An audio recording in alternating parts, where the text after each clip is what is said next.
అందరికీ ఈద్ ముబారక్. నేను మీ ఇలియాస్. ఇస్లాంలో 2 పండుగలు ఉన్నాయి. ఒకటి రమజాన్ పండుగ, రెండవది బక్రీద్ పండుగ. దీన్ని ఈదుల్ ఫిత్ర్, ఈదుల్ అజ్హా అని అంటారు. అంటే ఒకటి దానాల పండుగ, రెండవది త్యాగాల పండుగ అని అర్థము.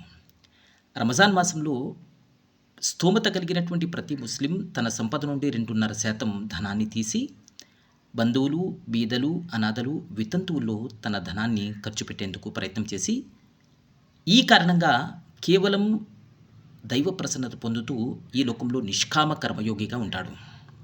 ఈ విధంగా సమాజంలో అవసరార్థులుగా ఉన్నటువంటి వ్యక్తులకు సహాయం చేస్తూ దైవ ప్రసన్నతను పొందేటువంటి పండుగనే రమజాన్ పండుగ అంటాము.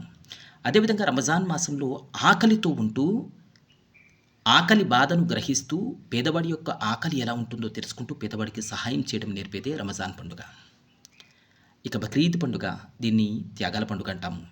ఇబ్రాహీం అనేటువంటి మహనీయుడు దాదాపుగా 3500 సంవత్సరాల క్రితం ఆయన ఆలోచించినటువంటి తార్కిక విధానము, ఆయనకు భగవంతుడి పట్ల ఉన్నటువంటి తాత్వికత, ఆయనకు భగవంతుడి పట్ల ఉన్నటువంటి అచంచలమైనటువంటి విశ్వాసము, మరియు ఆయన తాను అమితంగా ప్రేమించే కుమారుణ్ణి సైతం దైవ మార్గంలో బలి ఇవ్వడానికి తాను సిద్ధపడినటువంటి ఆ అద్భుతమైనటువంటి అపూర్వమైనటువంటి దృశ్యాన్ని జ్ఞాపకం చేసుకుంటూ ఈ పండుగను జరుపుకుంటారు. ఈ పండుగ కేవలం జంతువును బలివ్వడానికి జరుగుతుంది అని అనుకోవడం ఒక పొరపాటు. అది అపార్థం మాత్రమే.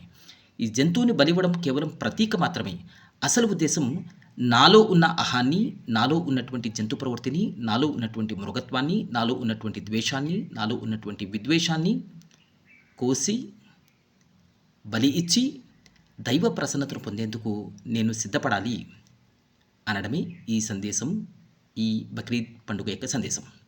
కాబట్టి బక్రీద్ పండుగ మనకు ఇబ్రాహీంలా తార్కికంగా ఆలోచించమంటుంది. ఈ విశ్వానికి ఒక కర్త ఉండి ఉంటాడా? సూర్యుడు, చంద్రుడు, నక్షత్రాలు, ఇంతటి బలమైన శక్తులు, వీటన్నిటినీ మనం దైవాలుగా భావించాలా?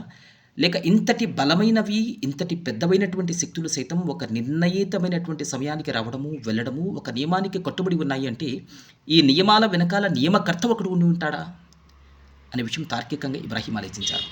ఇదే విధంగా ప్రతి విషయంలో తార్కికంగా నవయువకుడైనటువంటి ప్రతి వ్యక్తి ఆలోచించగలిగితే సమాజంలో ఉన్నటువంటి మూఢనమ్మకాల స్థానంలో శాస్త్రీయత అనేది ఏర్పడుతుంది.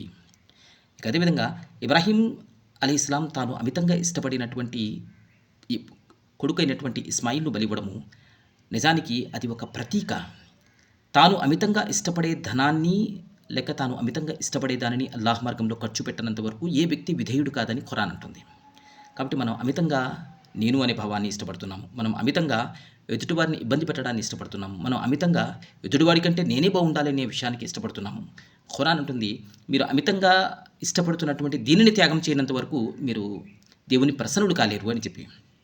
కాబట్టి మనం ఈ ద్వేషము, అహము, విద్వేషాలు, వీటి స్థానంలో శాంతి, సమరసత, సమైక్యత కోసం మనం పడేవారిగా త్యాగధనుడుగా ఉంటూ ఈ త్యాగాల పండుగ నేర్పినటువంటి త్యాగాన్ని, ఈ త్యాగ గుణాన్ని కలిగి ఉంటూ ముందుకు సాగేటువంటి సద్భాగ్యం మనందరికీ దైవం ప్రసాదించాలని, మన ప్రియమైనటువంటి భారతదేశంలో సమైక్యతావాదులుగా, శాంతివాదులుగా, అదేవిధంగా త్యాగధనులుగా మనం ఉంటూ హిందూ, ముస్లిం, క్రైస్తవ ఐక్యత కోసం మనమంతా కృషి చేసేవారుగా మనమంతా ఉండాలని ఈ సందర్భంగా మీ అందరికీ మనవి చేసుకుంటూ మరొకసారి ఈదుల్ అజ్హా, అదేనండి బక్రీద్ పండుగ శుభాకాంక్షలు తెలియజేస్తున్నాను. అస్సలాము అలైకుం వరహ్మతుల్లాహి వబర్కాతుహు. జై హింద్.